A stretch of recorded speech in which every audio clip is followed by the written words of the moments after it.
Hi. Hi, this is Michael Bryan. I'm Senior Content Manager of Multichannel Merchant and a programmer for E-commerce Operations Summit. Today, we're going to be discussing what's going on in the world of e-commerce delivery, and more specifically, technology and different solutions that are in the marketplace, the different dynamics and the competitive aspects of it, and kind of what's happening now and what to expect.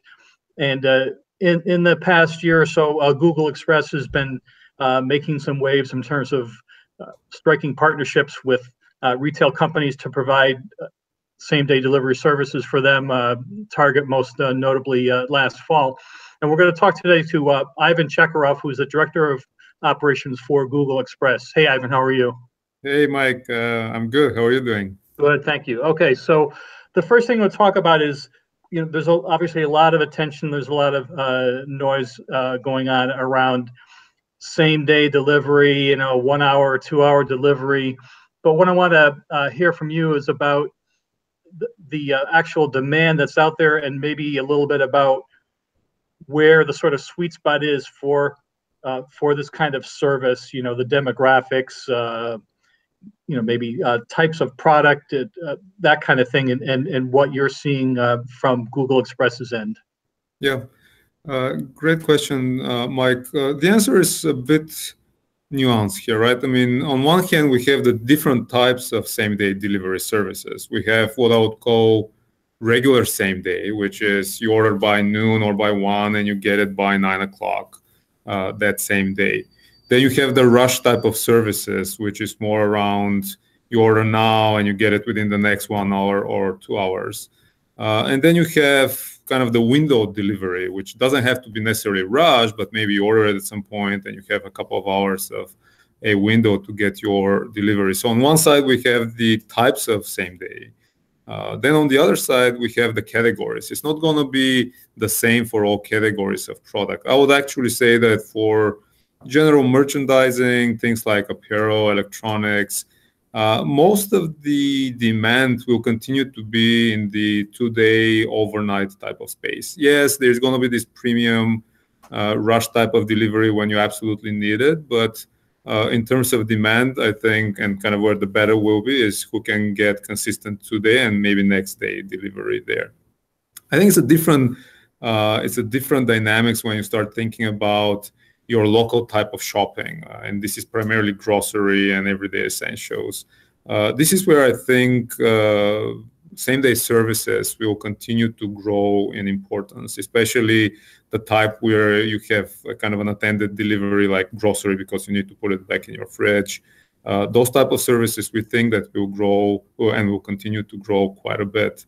We have done some studies in the market, understanding kind of price points, adoption. Depending on the competitive landscape, what other companies, specifically Amazon, will continue to offer in this space, we'd see the adoption of this to be anywhere from, on the low end, 5% to all the way to 20% of all e-commerce. And the 20%, if we go in that direction, is going to be very heavily dependent on how much adoption in online grocery delivery there is, because a lot of the grocery delivery will be in that type of same-day service.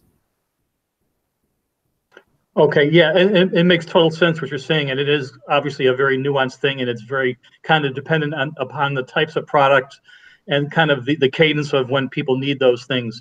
And what are some of the maybe limitations to this type of service? This type of faster service, and is it something that people are kind of clamoring for? Like, who's kind of driving this? Is it on the supplier side, or is it something that people really need, and that kind of thing?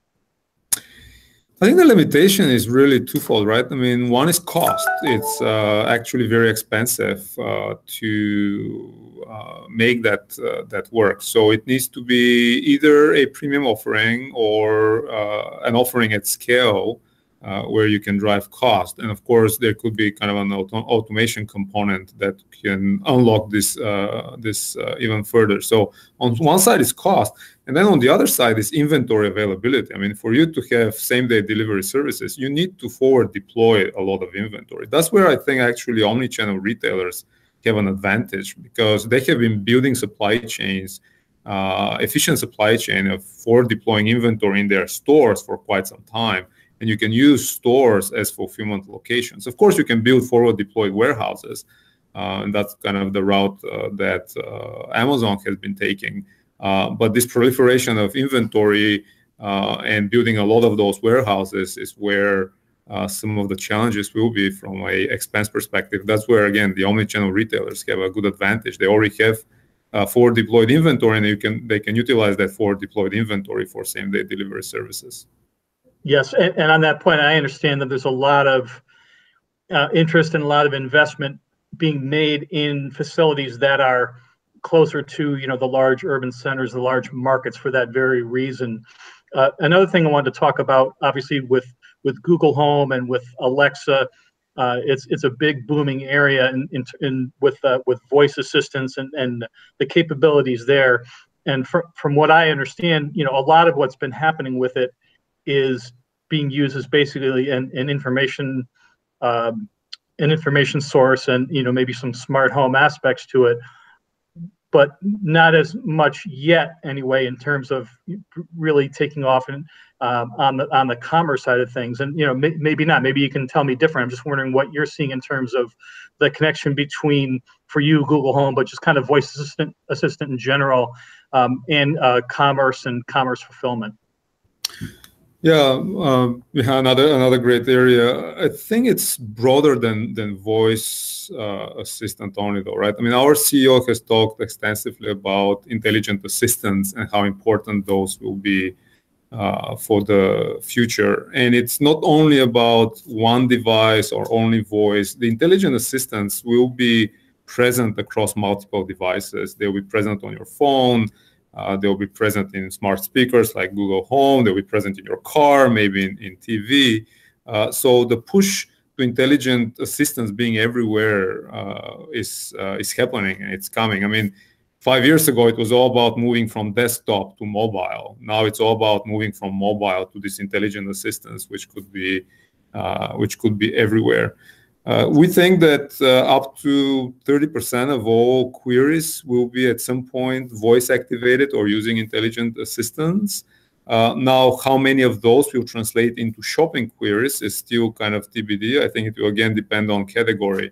You can imagine that it's going to be a bit harder to shop for apparel, maybe only through voice, versus voice is very, very relevant to actually build a shopping grocery list and actually execute on a shopping query that says, hey, these are all my daily essentials, and my preferred retailer is, let's say, Costco or Walmart or Target, and you can build a basket, and that basket can magically show same day on your doorstep. So it will be category driven. We will see a lot of adoption. We'll see a large percentage of queries in general moving to voice and intelligent assistants.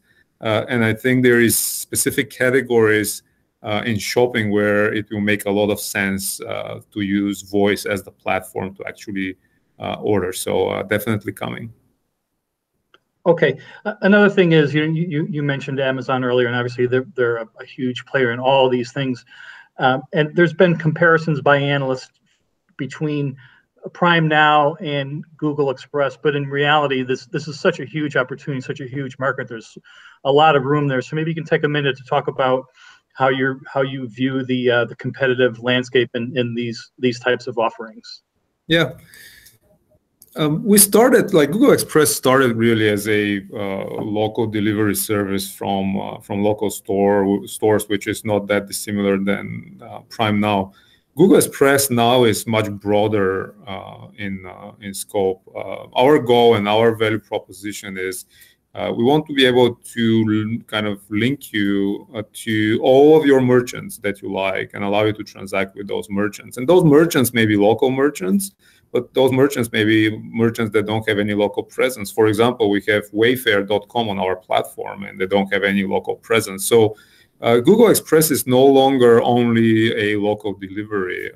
Our big value prop and ultimate goal is to leverage the strengths of Google, which is all of our surfaces where users are using us, voice, and really organize the world's shopping information and merchants and allowing the end users to actually shop across multiple merchants and get things delivered with the use of experience that they expect. So I wouldn't compare anymore Google Express necessarily with Prime Now. We're becoming an ecosystem in our own right, where multiple merchants will be able to be linked under, so that the end user has the choices and the convenience to shop across all the merchants that they like.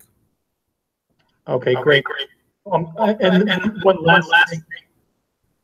One last thing I was asked about is what is going on? Well, good thing we have an editor for this. Last thing I want to ask about is autonomous vehicles, and obviously this is something that's getting a whole lot of attention. There's a lot of different companies involved in, a lot of different players, and Google is one of them. I'm just wondering what your thoughts are as far as like how far out are we from autonomous vehicles? This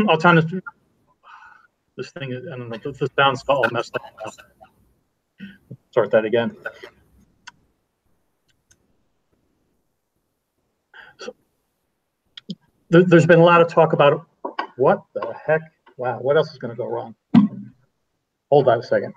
All right. Oh.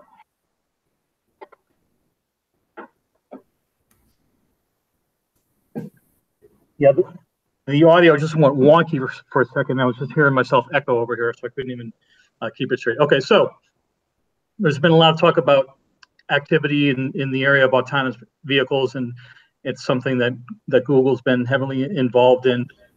What are your thoughts about where that's going?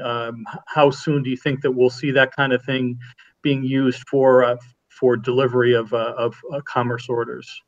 Yeah, that's a super exciting topic, Mike.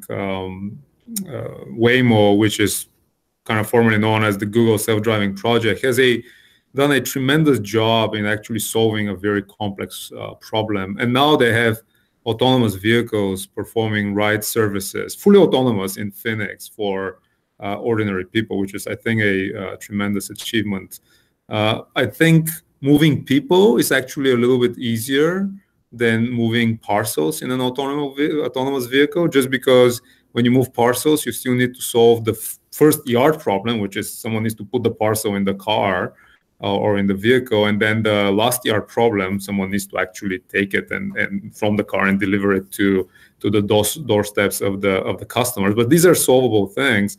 I think what potentially this will unlock is a portion of the market that today is not online just because of its cost prohibitive from a delivery perspective. If you think about grocery, for example, there's not a lot of margin in grocery. And if you need to actually tag delivery fees or the cost of delivery, which is the last mile transportation is still about 60% of all cost, it becomes very cost prohibitive to have this type of a service. With an autonomous vehicle, especially if you think about the fact that grocery needs to be an attended delivery, you can imagine a world where the customer is actually home and just goes and picks up the items from an autonomous car. And if that could tremendously reduce the cost of that last mile, we're going to see a whole new category that is typically dark, meaning not online, be able to actually get online and drive adoption because the costs will be much more optimized. So I think the technology is there. It's something that is definitely coming. I cannot comment exactly on when, at least from a Google perspective, this may be a reality, but we're very excited about the potential here because it will truly unlock additional options for categories for our consumers and broadly for consumers in the US and abroad. Great, thanks, Ivan. Just want to mention really quickly that Ivan's going to. Let me try that again. Okay. Go ahead. I just want to mention. Hello. I just want to mention that Ivan is going to be one of our keynote speakers at E-commerce Operations Summit, which is going to be held on April 3rd through the 5th in Columbus. He's going to be talking about a lot of these same types of subjects in terms of omnichannel, a lot of the technologies happening, Internet of Things, and where his vision and Google's vision is of where these things are going. So hopefully you can come out and join us and hear Ivan, a lot of other great presenters on topics in omnichannel and delivery, fulfillment, warehouse, customer experience, etc. So, Ivan, again, thanks very much for your time today. Appreciate it. Yeah, thanks, Mike, and yeah, looking forward to the conference. Thank you. Okay. Excellent. Excellent. That was Thanks, messed up. I don't know what was going on, but like it was making all kinds of weird sounds here, and sorry to hear. I'll file a bug with our Google Hangouts team. I need to run to a different. I think it was like on the on my computer end, but yeah. It could be. Mike, sounds good. So I need to run to another meeting, but sorry, guys. Yes, let me know when this is. I'll be curious to see it. Yeah, I'll send along a link to you, and we'll be in touch soon about the content for your presentation. Just while I have you, about when do you think you might have something at least in draft form that you can share with myself and we can with probably Eva target from MIT? the next couple of weeks. Okay. All right. Great. Okay. All right. Thanks very much. Take care. Good to see you. Good to see you on video. All right. Take care. Bye.